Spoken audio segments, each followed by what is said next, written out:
அம்மா எனக்கு மகளா பிறந்துடுறியா? பிறந்துட்டேன், பத்திரமா பார்த்துக்கிறேன். நான் சம்பாரிச்சு உனக்கு ஒரு சேலை வாங்கி கொடுக்கணும்னு நினைச்சேன், முடியலம்மா. எங்க அம்மாவை கூப்பிட்டுக்கிட்டு ஃபிளைட்ல போகணும்னு பார்த்தேன், முடியலம்மா. எல்லாமே சொல்லி சொல்லி ரசிச்சுப்பேன். ஸ்கூல்ல நடந்த சொல்லி ரசிச்சிருக்க, நீ சிரிச்சிருக்க. நண்பர்கள்ட்ட சண்டை போட்ட சொல்லி சிரிச்சிருக்க, நீ சிரிச்சிருக்க.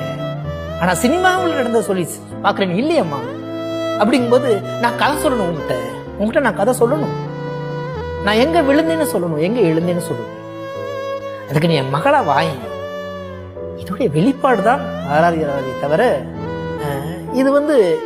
இது எல்லாத்துக்குள்ளயுமே இருக்கும். 1000 தோழிகள் 1000 நண்பர்கள் இருந்தாலும் தாய் மாதிரி ஒரு தோழமை கிடைக்காது.